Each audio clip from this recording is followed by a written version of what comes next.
Hello and welcome to this video on... It's a big ship. Squeeze in.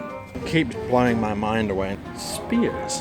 Wheels. Actually this one. The wind just cut through your fingers. Or whether they simply run out of supplies, giving you some kind of inspiration.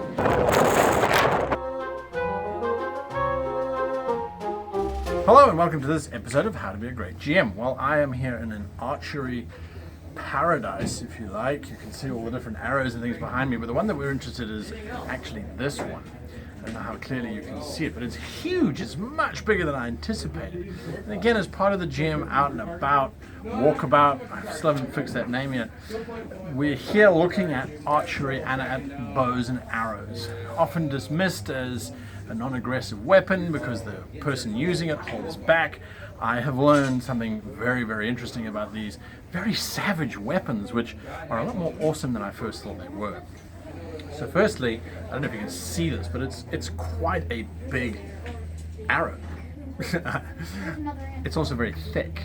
Tapered at the end, of course, with flight feathers, but it's this tip that's actually terrifying. If I'm holding it like this is a dagger as far as I'm concerned.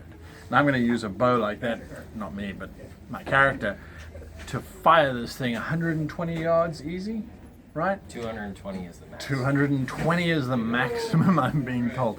That's a million miles away. Do you know how many rounds a character would take to have to run forward whilst being peppered with these things? These are terrifying.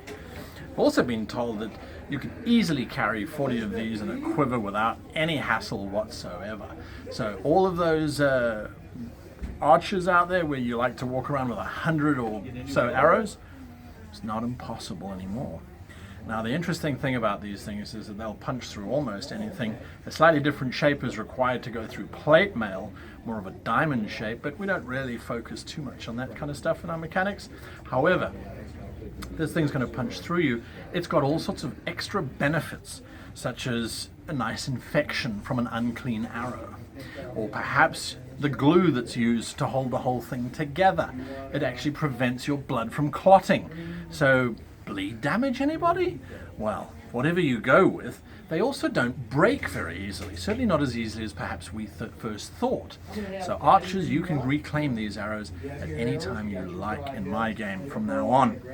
They're also a lot more intimidating than I gave you credit for. The bow itself, it's a lot more sturdy than I thought it would be, and I think you could quite easily deflect an incoming blade maybe once or twice before it snapped. I'm looking at my historical advisor here. He's looking at me going, I don't know what you're talking about. You're strange. Swords? Why do you want a sword when you got a bow? I agree. Why would you want a sword when you have a bow? In period, they're known. The archers are known for using the bow. Yeah, coming to be in the video. In period, there's accounts of archers using the bow to tangle up the feet of the horses when they ran out of arrows, and that's from, I believe, Cressy or Poitiers, one of the two. Okay, so we're going to shoot you from a million miles away, and if you get close, we're going to break your horse's legs. Archers are not nice people. They're savage people. So I encourage you, get out, go and experience this kind of stuff, because it certainly gives me a whole new perspective on the idea of being shot by an arrow and the terrifying sound. That whole thing of, oh, we'll fight in the shed because there's 1,000 arrows coming at us. No, we'll run away very, very quickly because they're going to hurt a lot. Anyway, the guys that I've been spending the weekend here with are going to shoot some of these arrows and show us just how easy it is to hit the bullseye every single time, right? Okay, it's on video, they've got to do it. Until next time, bows, not what you think. Of course, this is a modern one. Right, They have it's something much more like this with the leather and the Oh, in the shiny. Yeah, and the stitching. Yes. Yeah, they would. That's what they would do. So we've been wearing them wrong all the time.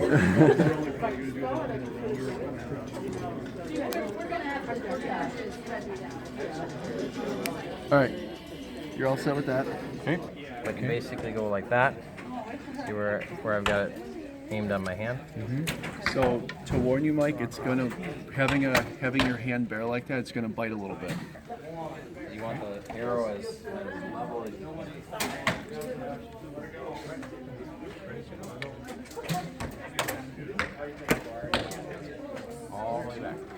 across your body. Keep going, keep going. Yeah. Did you hit it? I hit something. Hey, I hit the wall. It's pretty awesome, actually. Yeah.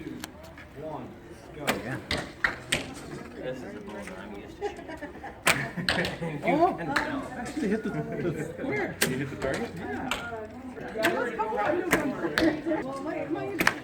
my god!